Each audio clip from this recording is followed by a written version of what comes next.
Good evening, you're watching the main news on HKIBC. I'm Joanna Ho. Here's a look at tonight's top stories. Police find the body of a man who was apparently kidnapped over money issues.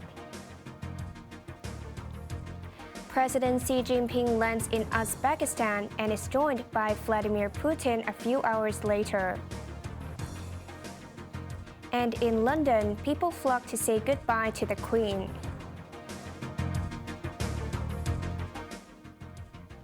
Police found a dead body in Taco Ling today while investigating a kidnapping case. 2 people have been arrested so far, and sources say the victim was held hostage over debt that he owed. Macy Mok reports. Police surrounded the hill slope at Pingyuan village in Taco Ling, where the body of a man in his 50s was discovered earlier today. They were seen taking away evidence such as clothes, while forensic staff also took part in the investigation.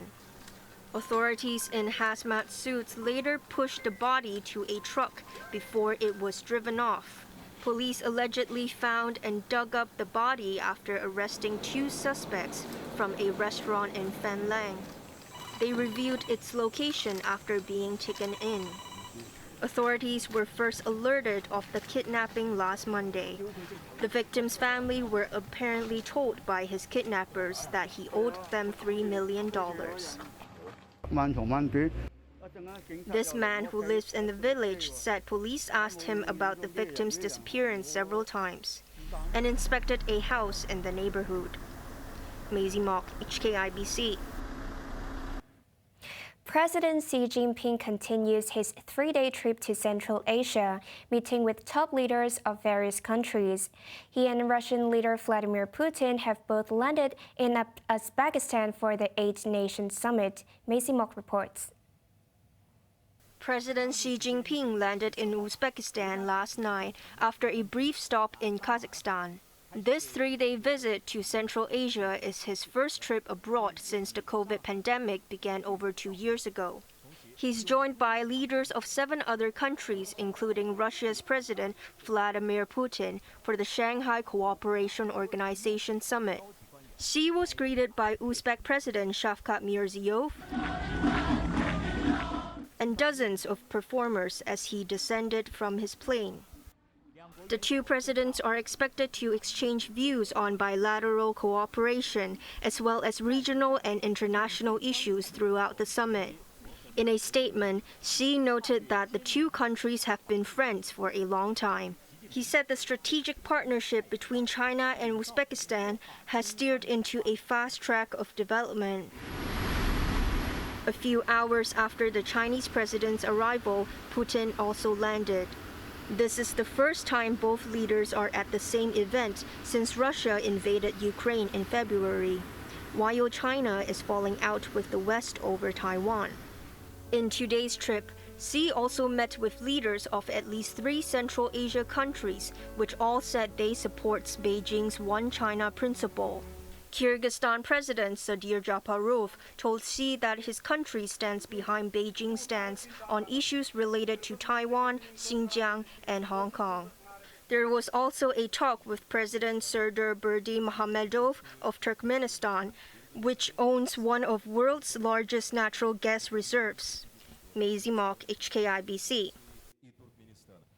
Back locally, as Hong Kong reels from the abrupt closure of bakery chain Crostini, the sector is warning of more shutdowns as the economy suffers from COVID. A labor union, meanwhile, is helping staff recover their wage defaults. Taking to the airwaves this morning, Chiu Kwon Chung from the eating establishment Employees General Union revealed that around 100 staff have been affected by the sudden closure of bakery chain Crostini. He said his group is currently aiding around 30 part-time workers in recovering their wages for last month and this month in default. Permanent workers, meanwhile, have not been paid September's salary.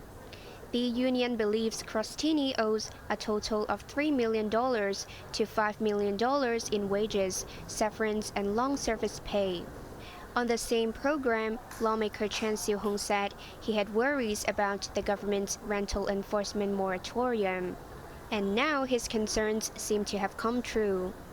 The scheme introduced earlier this year banned landlords from evicting tenants who failed to pay rent for 3 months and was meant to be a pandemic relieving initiative for some businesses. Instead, according to Chen, they end up facing even more pressure after the protection period expires, since they now have to pay the accrued rent in one go.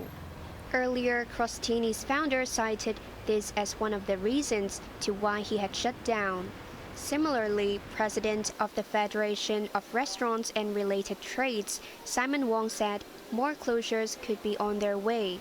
He said more than half of the sector, around 8,000 restaurants, had landlords asking them to pay outstanding rents last month. A majority have managed to negotiate rent reductions or other arrangements, while some have not been able to work things out yet. Wong warned around 2,000 restaurants could be forced to shut down if they cannot reach a deal by the end of September. Back locally, health officials expect to see a rise in the number of daily COVID infections after today's caseload shot back up to exceed 8,000. The city logged 8,187 cases today. All but 164 were locally transmitted. 6 elderly people also died from the virus. Health authorities say the rise in number following the Mid-Autumn Festival was expected, and there may be more in the coming days.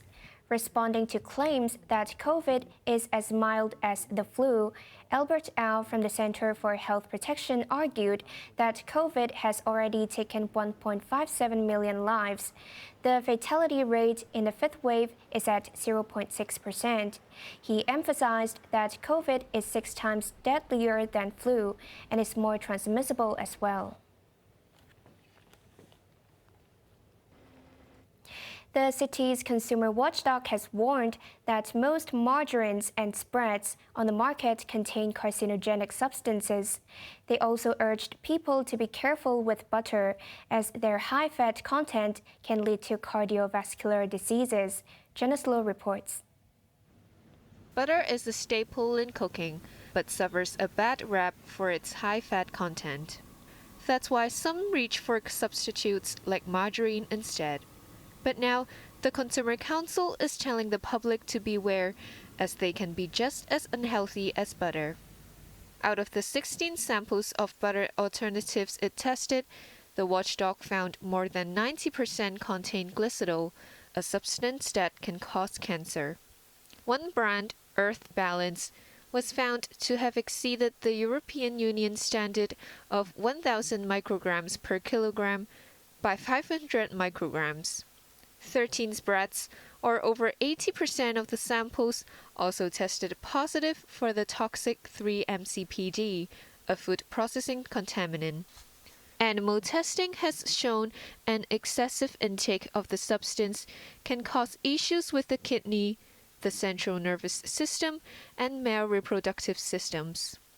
With milk or cream as raw material, the manufacturing process of butter does not involve high temperatures that lead to toxic substances.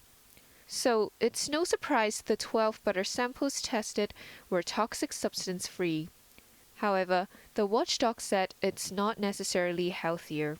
Because trans fat is naturally exist in butter, so from our test result, we can find that the saturated fat and also the trans fat level in natural butter actually is much higher than margarine as well as spreads.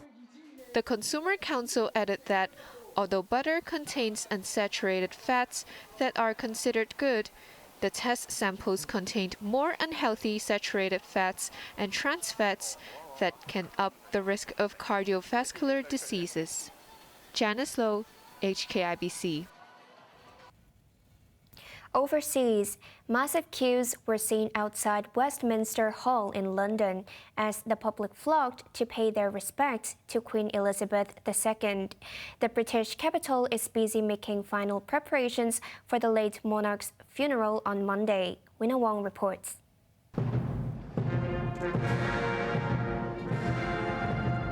Accompanied by her children and grandchildren, Queen Elizabeth II left Buckingham Palace for the very last time. Crowds lined the streets as her coffin moved through the mall. And they gave a round of applause as she arrived at Westminster Hall.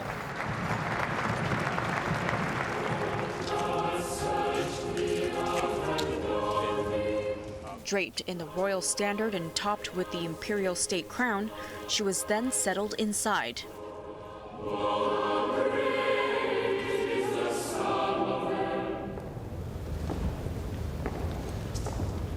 The service was attended by King Charles, his sister Princess Anne,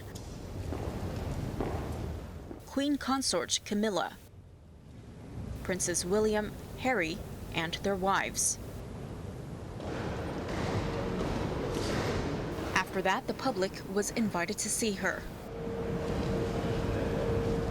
People from all walks of life streamed through to pay their last respects to a queen that ruled over Britain for 7 decades. They all paid tribute in their own way.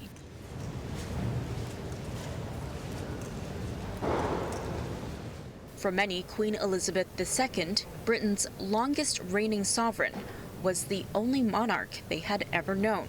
Until now. Even as night fell and into early this morning, the crowds only grew bigger.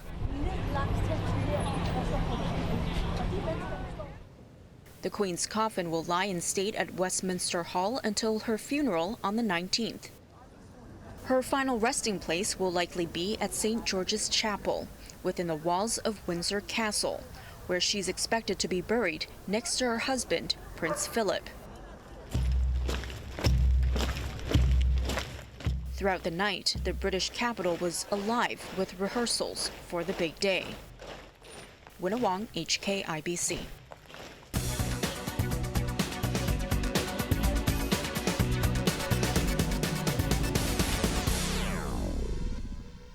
Hong Kong's stock market regained some ground from yesterday's 6-month low.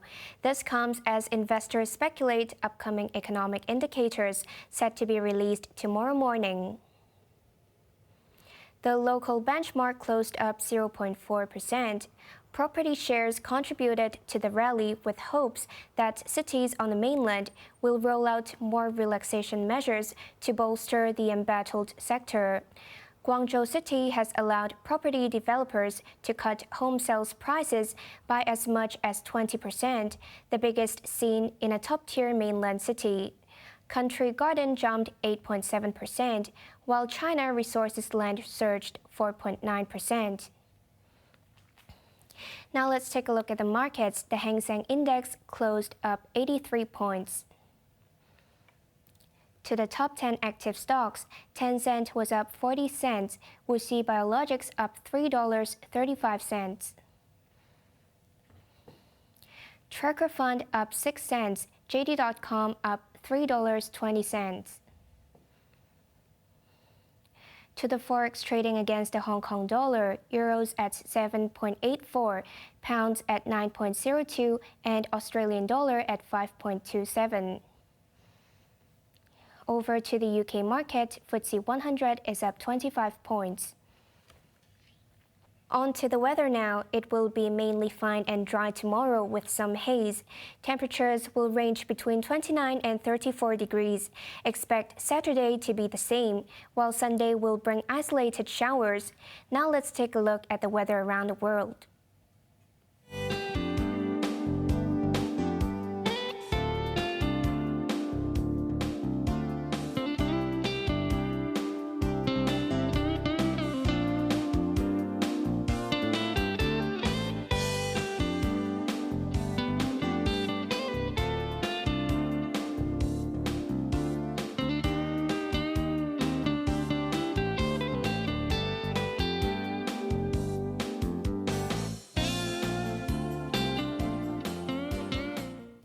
That's our main news for Thursday night. Join us for more news at 11. I'm Joanna Ho. Thanks for watching. Have a good evening.